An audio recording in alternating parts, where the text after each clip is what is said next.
keep your love for the Lord strong, right? What does salt do when you eat it? It like dries. You know the thing that like if you put ice and salt, it like burns your skin. Yeah. Okay, that's true. What does it do when you eat it? What happens when you eat salt? It tastes salty. It sucks up all the moisture. It tastes good, right? So our testimony should be a pleasing thing, a pleasing reminder of who Jesus is, right? That's the point of your testimony. And there's one more thing that salt does when you eat it. What happens to your body? You've said it. Dehydrate. You dehydrate. Or what else do we call that? Lose water. We're thirsty. The word I'm looking for is thirsty, okay? Oh, yeah. Thirstiness. Where do you go when you need a drink of water? A water fountain. To the water that never runs dry, right? That's Jesus.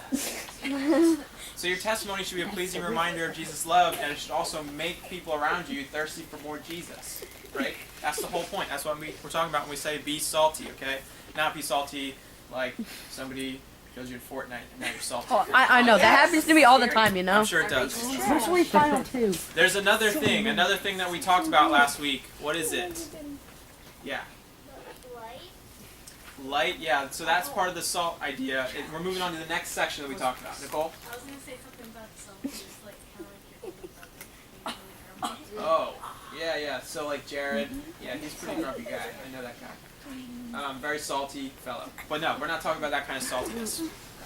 What was the second idea we talked about? Remember we talked about a building and something that might be happening to the building?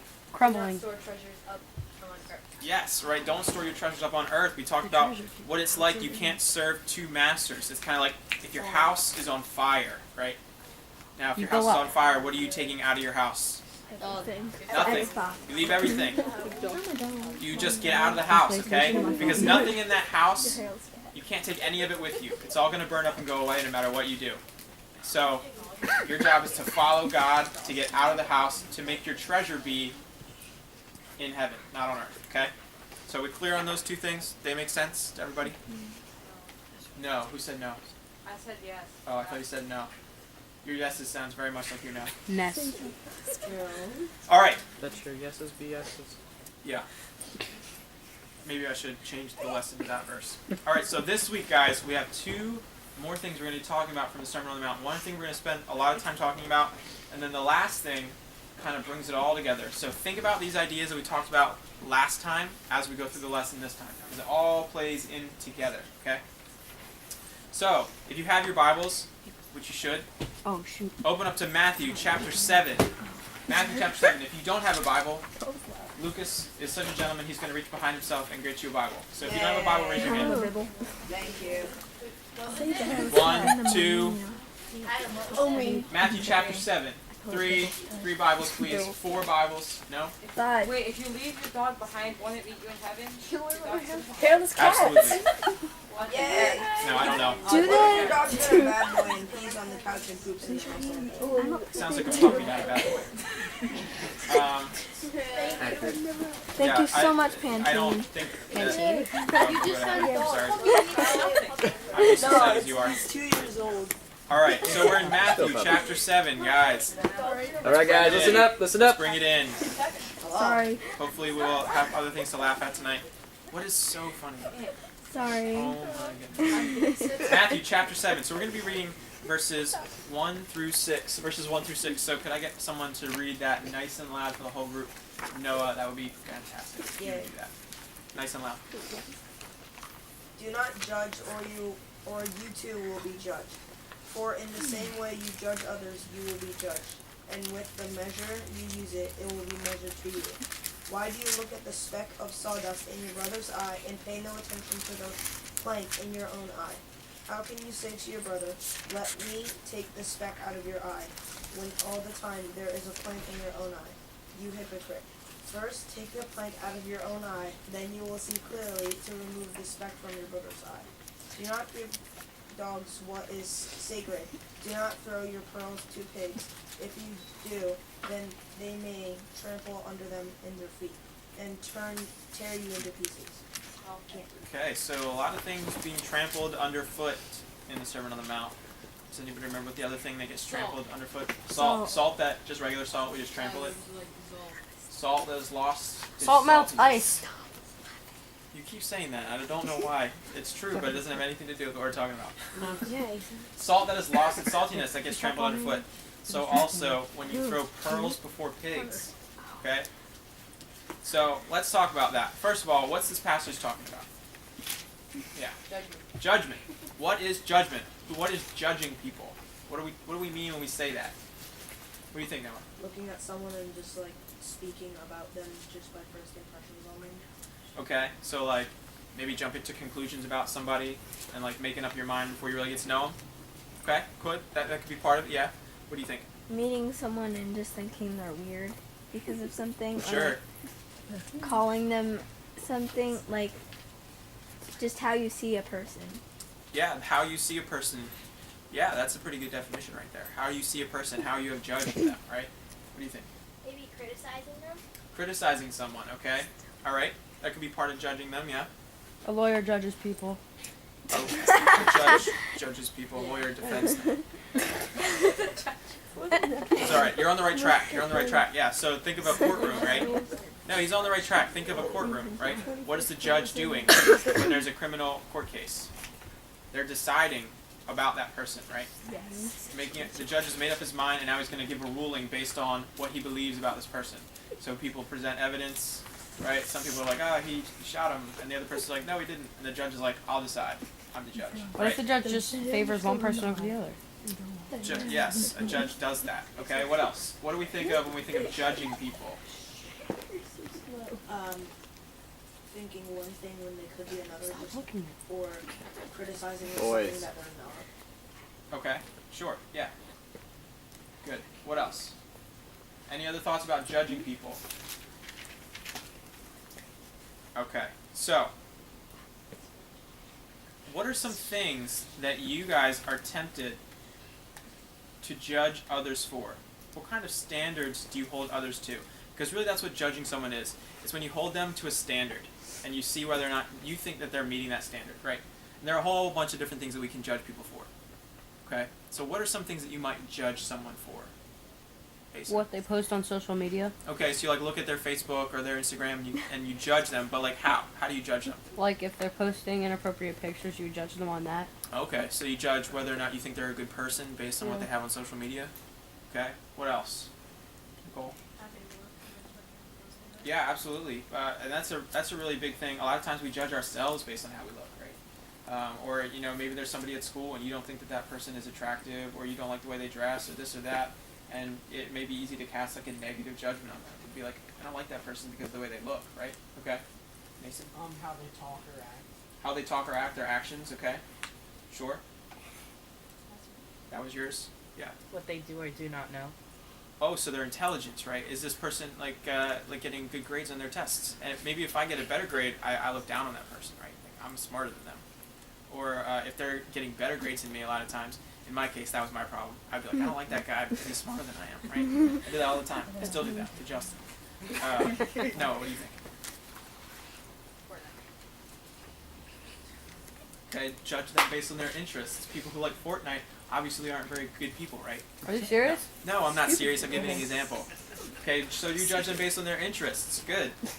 Okay, Noah. So how about like their talents, whether or not they're good at things? I remember now. You remember now? What? Yeah, the people who they hang out with, what they do. Yeah, like their popularity, their social status, right? Or yeah, Hannah. I was gonna say sports. Yeah, sports. That's a really big one, and I think. Well, I was thinking about this recently.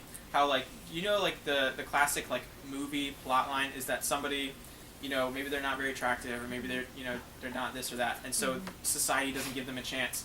But then we find out she's a really good singer. Oh, and now we like her because she's talented, right?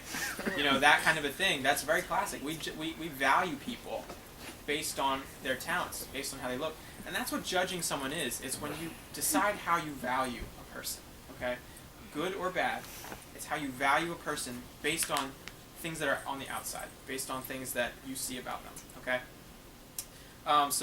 So we judge people for their looks, their talents, their popularity, intelligence, and a lot of times we judge them based on their sin, right? If you see someone doing something wrong, it's really easy to be like, I'm better than that guy, right?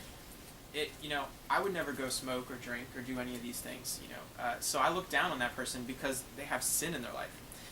And the reality is, a lot of times, we hold people to a higher standard than we hold ourselves to. Did you ever catch yourself doing that? Where you might think, I don't like it that this person,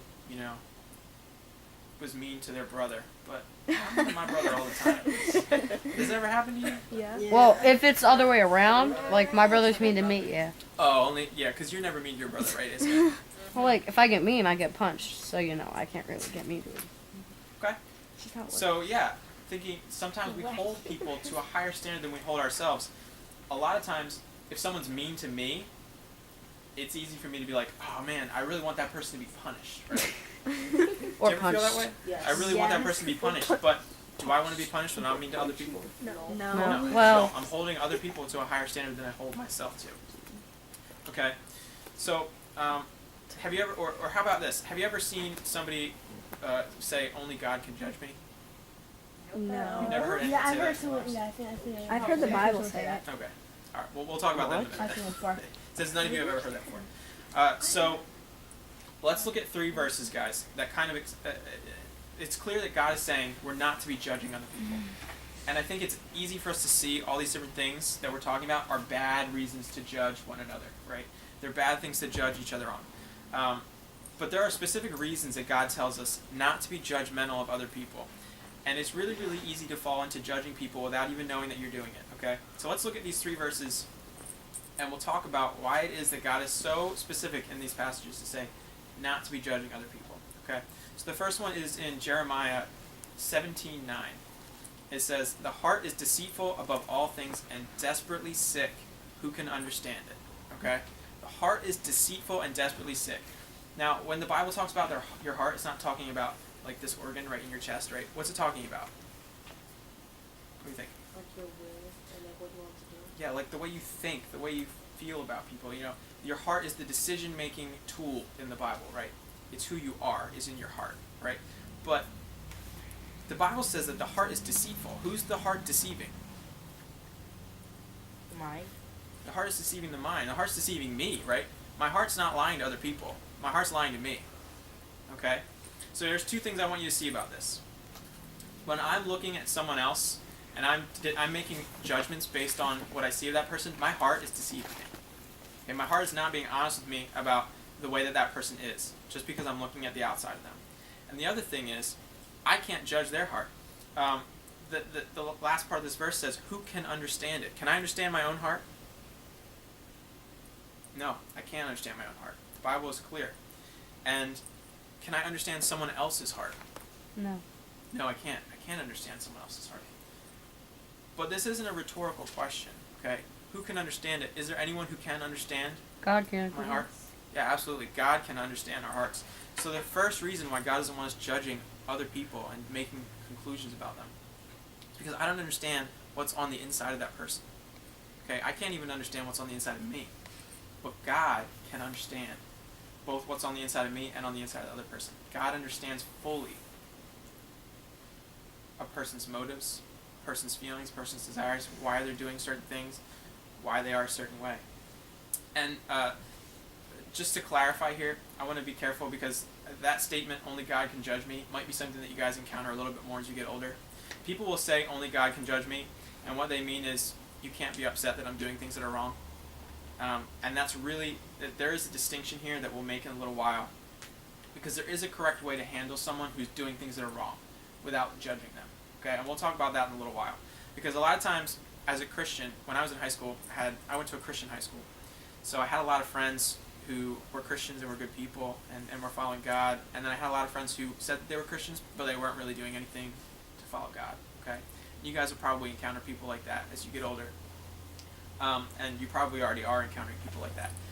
But if I said, "Hey, that's not a good thing to do," or "That's a sinful thing," they would say, "Don't judge me." And basically what they're saying is, don't tell me I'm doing something wrong, right? Okay? And that's not really a right response, okay? So we'll talk about that a little bit more when we talk about how we can handle people's sin without judging them, okay?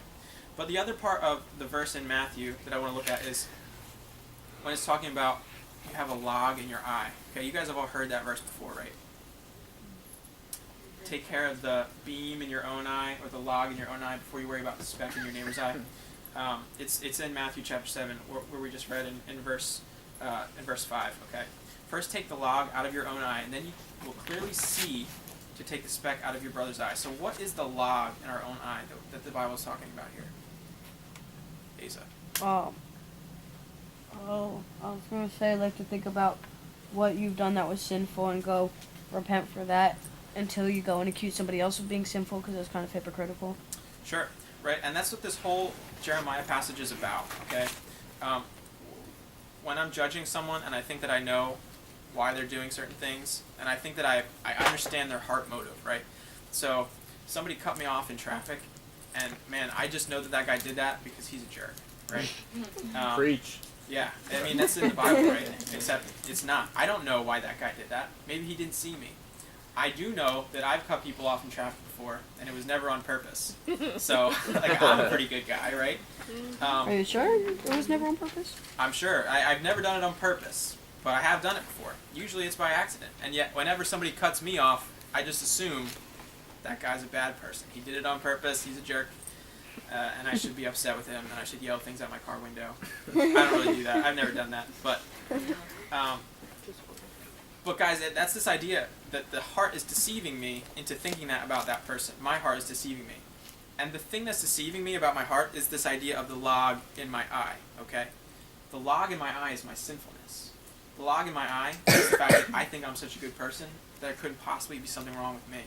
That whenever I cut people off, it was never my fault, right? And that's the log in your eye. And until we're able to deal with our own sinfulness, to deal with the sinfulness of our hearts, we're not going to be able to see clearly what other people are really doing, what their motives are like. What did that guy really cut me off for? Was he in a rush? Was he rushing someone in his car to the hospital and he didn't have time to wait for me? I don't know, because I'm just upset that he cut me off. Okay? So that's what that idea of taking the log out of your own eye. Until we can deal with our sin, we will not have a godly view of other people, and we can't help them. Okay?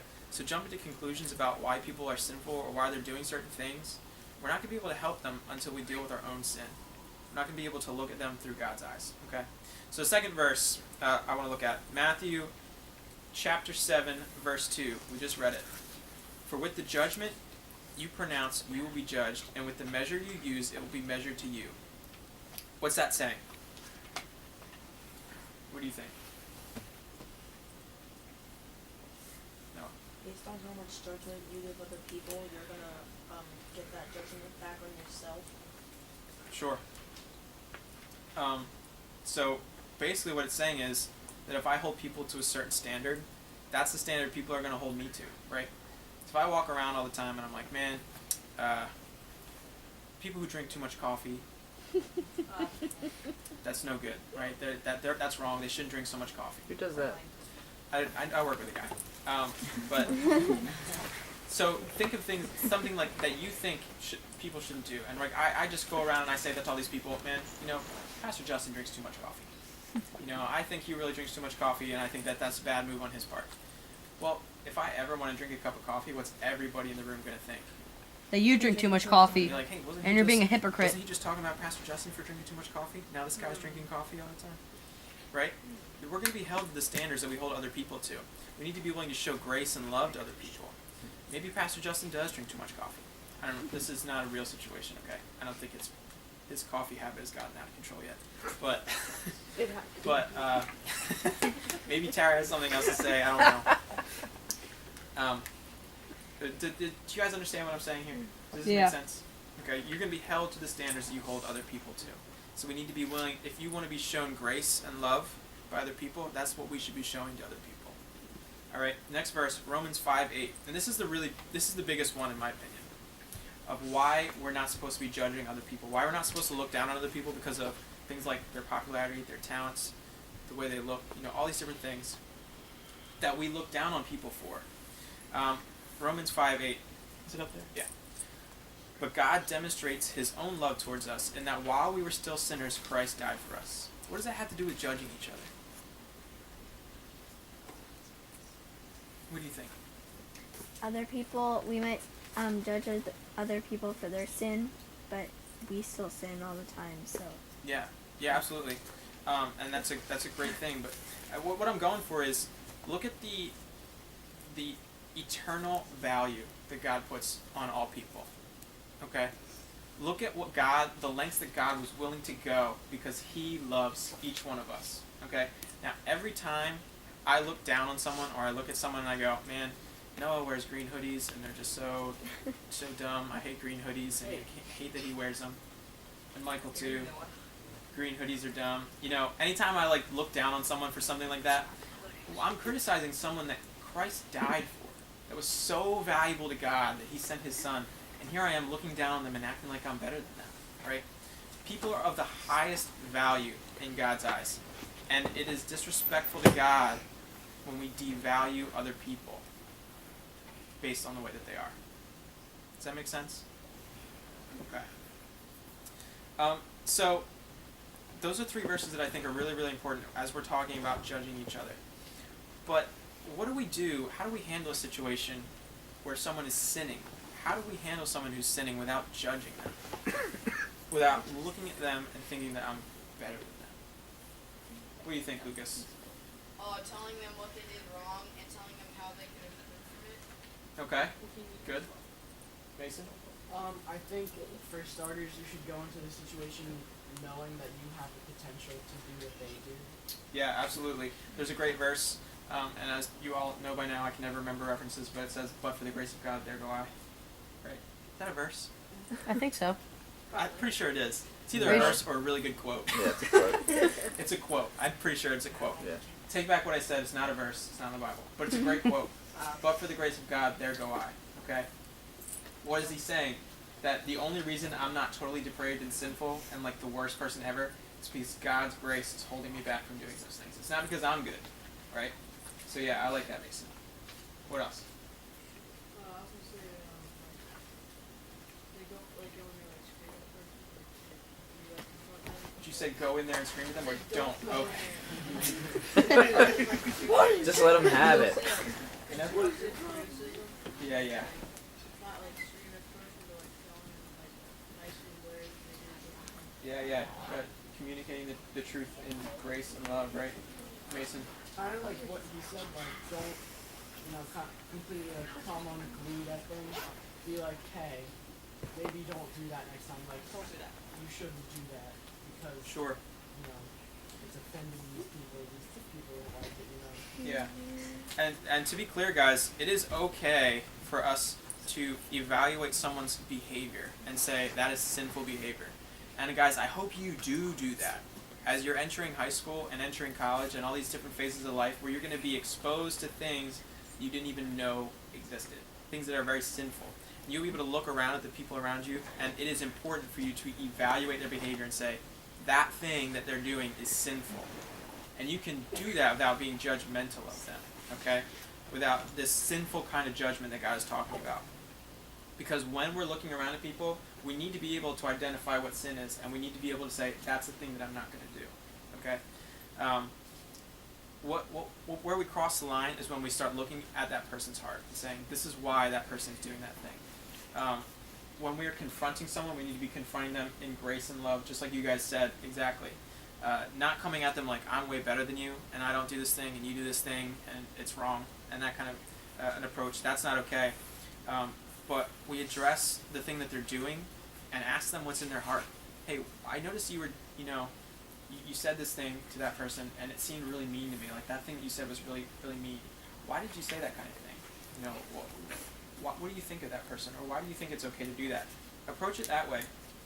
Give them the grace of coming in gentleness, and approach them and talk about what they did, and help them to see what's in their own heart. Because, like we talked about before, I don't even understand what's in my heart. I know that I'm sinful, and my heart's trying to deceive me. So tackling someone else's heart, that's not my job. That's the job of the Holy Spirit, right? That's God's job. Okay.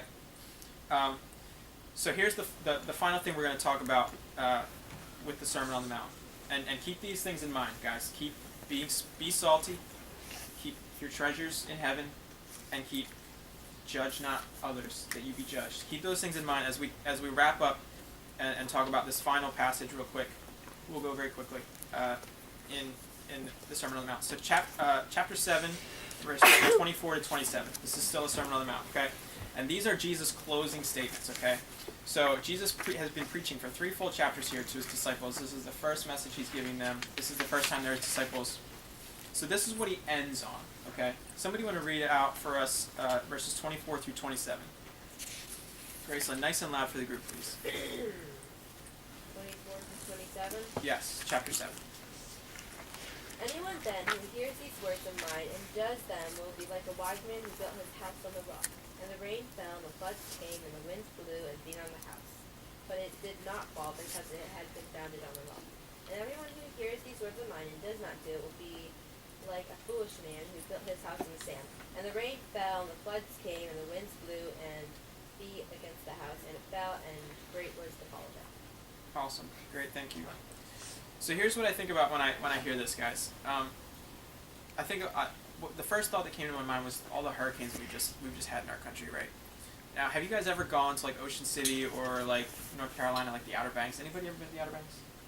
It's really, really great. It's like a whole beach town. But a lot of the houses are like built right on the shore. Okay, so they're like up on the dunes, and then the ocean is right there, and they're all built on sand. And I had a conversation when I was younger. It was quite a few years ago now, but we were there, and the whole island had been evacuated because of a hurricane. And we didn't know that there was going to be a hurricane when we rented our house down there. So there's the Vanaman family sitting there in the middle of the hurricane. There's nobody else on the island except for like this old man.